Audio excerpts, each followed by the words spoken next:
Bonjour, dans cette capsule de cours, on va essayer d'expliquer pourquoi tel objet a telle couleur à nos yeux, pourquoi tel pull est noir, pourquoi telle feuille de papier est blanche, pourquoi telle fleur est jaune, pourquoi tel cahier est rouge. Et puis on essaiera d'expliquer comment on va restituer la couleur lorsqu'on va être en face d'un écran ou lorsqu'on sera sur une impression, par exemple sur un livre. On se souvient que la lumière blanche est en fait constituée d'un ensemble de lumières colorées, on appelle ça le spectre continu de la lumière colorée. Donc lorsqu'on envoie de la lumière blanche sur un objet, on envoie en fait toutes sortes de couleurs. Eh bien un objet noir est noir parce que il va absorber la totalité de la lumière blanche qu'il va recevoir. Toutes les couleurs vont être absorbées. Au contraire, un objet va paraître blanc lorsque la totalité de la lumière blanche qui va être envoyée sur cet objet va être restituée, va être renvoyée, va être diffusée par cet objet. Par exemple, eh bien ici on a une feuille blanche, on a un faisceau de lumière blanche qui arrive dessus, cette lumière blanche est réfléchie dans toutes les directions, on appelle ça une diffusion. C'est par exemple ce qui se passe avec une feuille de papier. Il existe un autre objet qui renvoie toutes les couleurs visibles, c'est le miroir. Cette fois-ci on parle de réflexion. Si ça c'est un rayon de lumière blanche, eh bien il va être réfléchi avec un angle qui est le même que celui du rayon incident. Puis enfin, il existe des objets qui sont strictement transparents, par exemple une vitre. Là, la vitre ne paraît pas blanche, mais elle laisse passer la totalité de la lumière qui lui arrive, de la lumière colorée, de la lumière blanche, et là on parle de transmission. Mais tous les objets ne sont pas ni noirs ni blancs. Comment est-ce qu'on peut expliquer qu'un objet est par exemple rouge? C'est relativement simple, on peut imaginer que la totalité de la couleur, des couleurs de la lumière blanche qui arrive sur cette boule ne sont pas réfléchies. Seule est réfléchie la lumière rouge, et les autres couleurs, le bleu, le violet, le rouge, le jaune, sont absorbées. Un filtre coloré fonctionnerait de la même façon. Il va absorber toutes les couleurs, sauf le rouge qu'il va transmettre. Donc on peut déjà proposer une définition pour les couleurs des objets. Un objet coloré absorbe partiellement les couleurs du spectre continu de la lumière blanche et réfléchit, ou diffuse, ou transmet les autres. Alors observons un spectre continu, obtenu par la décomposition de la lumière blanche par un prisme, à travers des filtres colorés. On a ici les couleurs du spectre continu, on a ici la couleur des filtres, et ce que je vous demande de faire, c'est d'essayer de compléter ce tableau avec des petites croix. On va cocher toutes les cases pour lesquelles il y a absorption de la couleur par le filtre. Par exemple ici, le filtre vert ne permet pas de voir le rouge du spectre. Donc le rouge est absorbé par le filtre vert. Donc on essaie de faire ce travail, sachant que les filtres ne sont pas parfaits et on ne va pas obtenir un résultat idéal tel que celui que je vais vous présenter derrière. Voilà ce que théoriquement on obtient.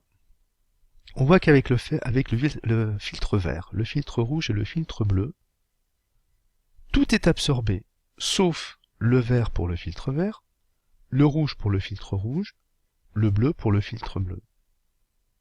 Par contre, pour les filtres jaune, cyan et magenta, on a un comportement extrêmement différent. On pourrait penser que le filtre jaune est jaune parce qu'il ne laisse passer que le jaune et qu'il absorbe tout le reste. Ce serait conforme à ce qu'on a vu précédemment, mais c'est pas du tout le cas. Le filtre jaune absorbe le bleu et laisse passer tout le reste. Le filtre cyan, lui, absorbe le rouge et laisse passer tout le reste.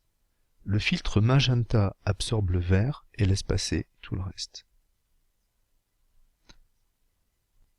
Le tableau précédent montre que toutes les couleurs n'ont pas le même statut. Le bleu, le rouge, le vert absorbent toutes les couleurs sauf leur propre couleur. Au contraire, le cyan, le magenta et le jaune n'absorbent qu'une seule couleur et laissent passer les autres. Alors on peut avancer dans la définition des couleurs sachant qu'elles n'ont pas le même statut. Et on va définir des couleurs qu'on appelle les couleurs primaires. Eh bien pour le physicien, il existe 3 couleurs primaires. Le rouge, le vert et le bleu.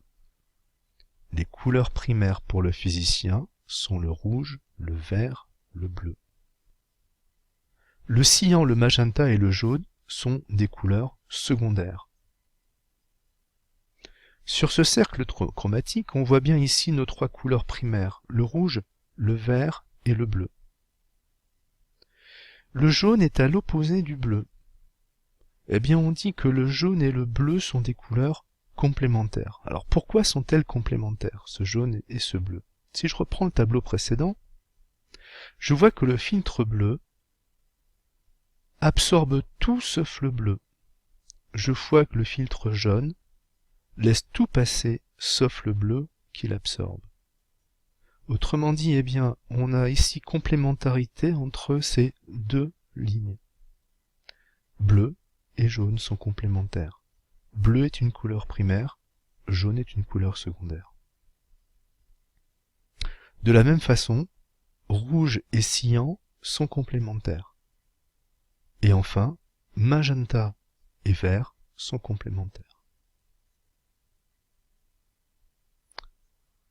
Les couleurs primaires, complémentaires et secondaires sont définies par notre rétine. Et cette définition est spécifiquement humaine. Pour d'autres espèces, le nombre et la longueur d'onde des couleurs complémentaires et primaires peuvent être différents. Comment ça se fait? Eh bien, notre rétine est composée de cellules photosensibles qui sont de deux types. Le premier type, ce sont les bâtonnets, qui sont très sensibles à l'intensité lumineuse, mais qui ne permettent pas de distinguer les couleurs. On dit que la nuit, tous les chats sont gris, parce que seuls nos bâtonnets sont actifs.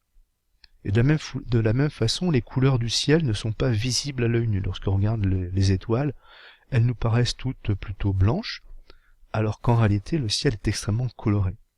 Mais seuls les bâtonnets, la nuit, fonctionnent et ne sont pas sensibles à la couleur. Il y a un deuxième type de cellules photovoltaïques qui sont les cônes. Et ces cônes, eux, sont relativement peu sensibles à l'intensité lumineuse, mais permettent de distinguer les couleurs. Eh bien, nous avons trois types de cônes. Les cônes qui sont sensibles au rouge, les cônes qui sont sensibles au vert, et les cônes qui sont sensibles au bleu. Voilà pourquoi, pour l'homme, les trois couleurs primaires sont le rouge, le vert et le bleu. Mais vous allez dire, comment se fait-il que, alors qu'on n'a que trois types de cônes sensibles au vert, au rouge, au bleu, on est sensible aux autres couleurs? On est sensible par exemple au jaune, ou on est sensible au rose. L'explication est la suivante. Voilà un petit tableau qui nous indique la sensibilité des cônes aux différentes couleurs. Les cônes sensibles au vert sont effectivement sensibles au vert, mais le jaune et le cyan peuvent aussi les exciter. Les cônes qui sont sensibles au bleu sont évidemment sensibles au bleu, mais le violet et le cyan peuvent aussi les exciter. Et les cônes qui sont sensibles au rouge sont évidemment sensibles au rouge, mais aussi au jaune et au violet. Alors comment est-ce qu'on voit une couleur primaire? Comment est-ce que par exemple mon œil réagit et mon cerveau réagit lorsqu'on voit un objet bleu? Eh bien il y a de la lumière bleue qui arrive sur la rétine. Seuls les cônes qui sont sensibles au bleu sont excités. Ils envoient un signal au cerveau qui interprète, signal en provenance des cônes bleus, et uniquement des cônes bleus, c'est donc une couleur bleue. Comment est-ce que l'on voit une couleur secondaire? Eh bien une couleur secondaire, par exemple du jaune, arrive sur la rétine. Les cônes qui sont sensibles au vert et les cônes qui sont sensibles au rouge reçoivent cette lumière jaune et émettent un signal en direction du cerveau.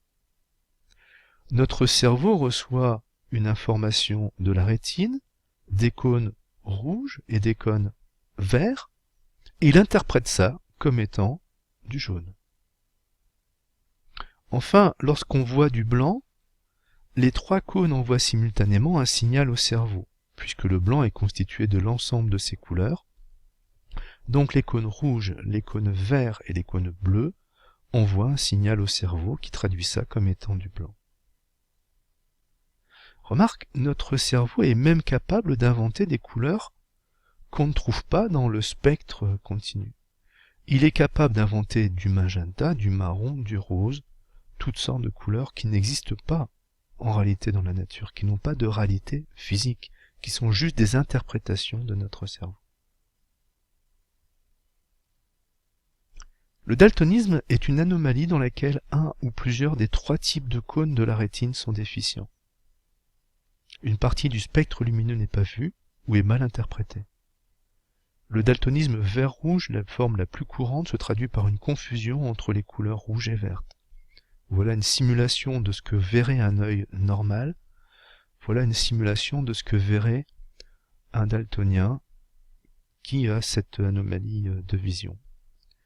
Comment est-ce qu'on détecte ces phénomènes de daltonisme? Eh bien en utilisant des figures de ce type-là, dans lequel un nombre est masqué, caché, dans un fond de petits disques de différentes couleurs. Ici, par exemple, eh bien quelqu'un qui n'est pas daltonien distinguera le 29. Par contre, quelqu'un qui est daltonien ne distinguera pas ce nombre. Petit exercice. Je demande de fixer pendant quelques instants le carré rouge qui se trouve ici. Vous ne bougez pas, vous le fixez, et puis ensuite, vous déplacez votre regard et vous fixez le centre de ce carré.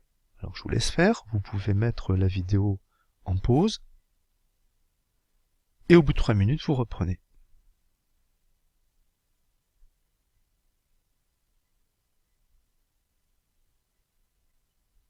Qu'est-ce que vous observez? Eh bien en fait, au centre de cette page blanche, vous observez un carré qui est cyan. Comment est-ce qu'on peut interpréter ce phénomène? Alors c'est relativement simple. Vous avez envoyé de la lumière rouge sur votre rétine. Seuls les cônes qui sont sensibles au rouge ont été excités, ont été affectés par cette lumière. Et ils ont émis en direction du cerveau un signal en continu pendant 3 minutes. Ce qui les a affaiblis, ce qui a consommé une part de leur énergie. Lorsque vous regardez le fond blanc ici, les 3 types de cônes sont excités de la même façon. Les rouges, les verts et les bleus. Et tous les 3 vont envoyer un signal au cerveau. Mais les cônes sensibles au rouge se sont affaiblis dans l'exercice précédent. Donc ils envoient un signal beaucoup moins fort que les verts et les bleus qui n'étaient pas excités précédemment. Autrement dit, le cerveau reçoit une information plus importante des cônes sensibles au vert et des cônes sensibles au bleu, qu'il traduit par une information comme étant du cyan. Comment tromper notre cerveau? Comment forcer notre cerveau à avoir une couleur qui n'existe pas en réalité?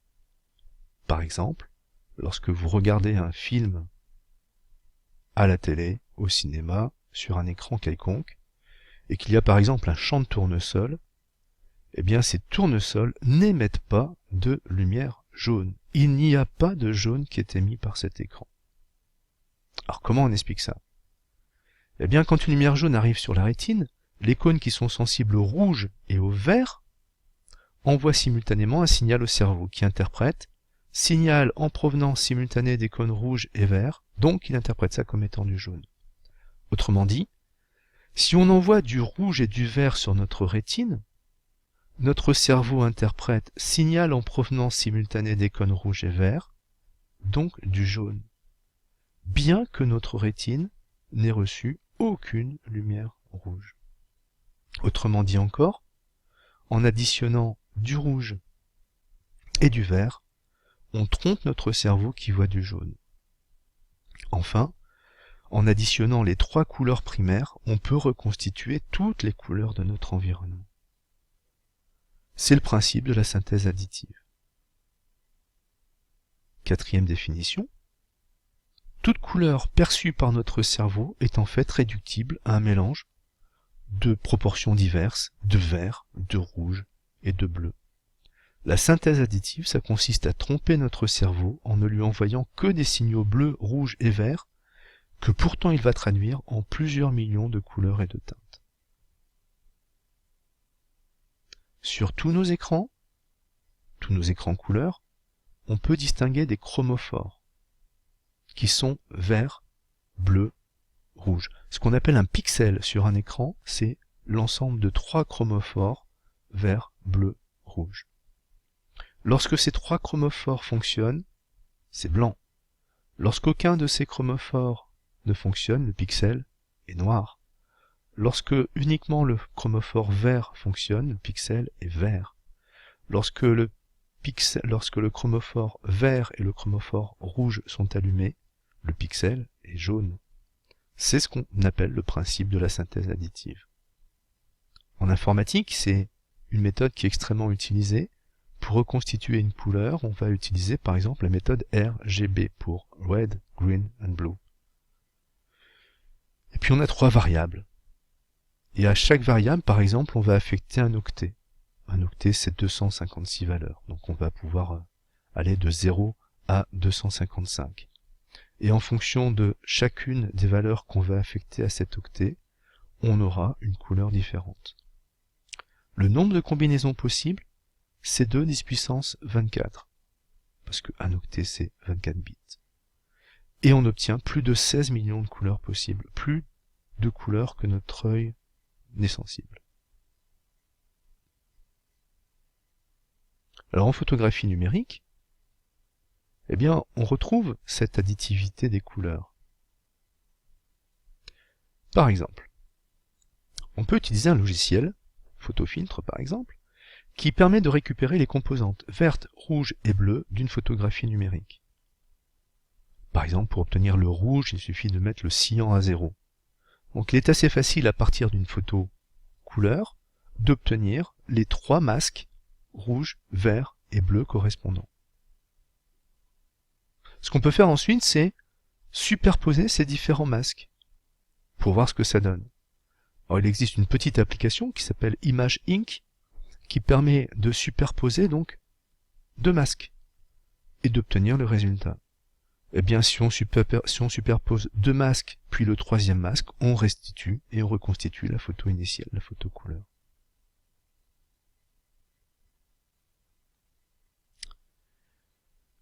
Alors la synthèse soustractive, c'est un petit peu différent. La synthèse soustractive, c'est ce qui se passe lorsqu'on imprime une couleur sur un document, sur un livre, sur un bout de papier. Dans les documents imprimés, on utilise cette méthode pour reconstituer les couleurs 7 fois. Les couleurs de base sont le cyan, le magenta et le jaune. Donc on va reconstituer l'ensemble des couleurs avec du cyan, du magenta et du jaune. Les pigments sont déposés sur le papier. Ils ne sont pas opaques, ils se comportent comme des filtres. La lumière blanche va arriver sur le papier blanc et ne sera pas totalement réfléchie parce qu'elle va être partiellement absorbée par le filtre, par l'encre. Ici, par exemple, on a déposé, sur le papier blanc, on a déposé de l'encre jaune. La totalité de la lumière blanche n'est pas réfléchie par le papier. Le bleu est absorbé. On le sait. On sait parce que le jaune, c'est une couleur secondaire, complémentaire du bleu. Le jaune laisse passer toutes les couleurs, sauf le bleu qu'elle absorbe. De quelle couleur va être cette tache de quelle couleur va apparaître cette tache d'encre? Eh bien, au départ, on a la lumière blanche qui arrive. Le bleu est absorbé par le colorant. Et donc, on va avoir ici une couleur jaune. Maintenant, si je superpose à la fois une encre jaune et une encre magenta, le jaune absorbe le bleu, le magenta absorbe le vert, il ne reste plus que du rouge. C'est-à-dire que pour obtenir du rouge, il suffit que je superpose une couche d'encre jaune, une couche de magenta. Or, si j'ajoute maintenant une couche de cyan, je vais avoir quelque chose qui va être sombre, puisqu'a priori plus rien ne passe. Seulement, le noir qu'on obtient est pas parfait, donc on complète les encres avec une encre noire qui permet de faire ressortir les contrastes. On appelle ça la quadrichromie. Quadrichromie, on utilise 4 encres, cyan, magenta, jaune et noir. Alors maintenant, on va compliquer un petit peu la chose parce qu'on a parlé de la couleur des objets éclairés en lumière blanche. Imaginons maintenant ce qui se passerait si ces objets étaient éclairés avec une lumière colorée. Cette boule est rouge. Cette boule est rouge parce que lorsqu'elle reçoit la lumière blanche, elle absorbe toutes les couleurs sauf le rouge qu'elle réfléchit. Maintenant, si je mets un filtre cyan ou bleu devant mon faisceau de lumière blanche, seul le bleu passe, qui vient au contact de la boule, qui ne le réfléchit pas puisqu'elle est sensible, puisqu'elle ne réfléchit uniquement que le rouge. Donc, eh bien, cette boule ici paraît noire. Et puis, si je mets par exemple un filtre cyan, là c'était un filtre bleu. Là, si je mets un filtre cyan, tout passe sauf le rouge. Ah oui, mais comme le rouge, de toute façon, il n'y a que lui qui réfléchit, tout le reste est absorbé, et cette boule, elle paraît aussi noire. Cette boule est jaune. Pourquoi? Parce que lorsqu'elle est éclairée en lumière blanche, elle absorbe sa couleur complémentaire, le bleu, et elle réfléchit toutes les autres couleurs. Si je l'éclaire en lumière bleue, il n'y a que le bleu qui passe, mais comme le bleu est absorbé par cette boule, rien ne va être réfléchi, et cette boule va paraître noire. Si je mets un filtre rouge, il ne laisse passer que la lumière rouge. Cette boule réfléchit toutes les couleurs sauf le bleu, donc elle va renvoyer du rouge, elle va paraître rouge. Puis enfin, la même bille, éclairée par de la lumière blanche filtrée par un filtre cyan, qui n'absorbe que le rouge, va envoyer toutes les couleurs, sauf le rouge, sur cette bille. Cette bille renvoie toutes les couleurs, sauf le rouge qu'elle ne reçoit pas, et le bleu qu'elle absorbe, reste donc du vert, et cette bille va paraître vert. Donc on peut préciser encore nos définitions des objets colorés. La couleur d'un objet dépend de la couleur de la lumière qui l'éclaire. Alors quelques remarques pour terminer.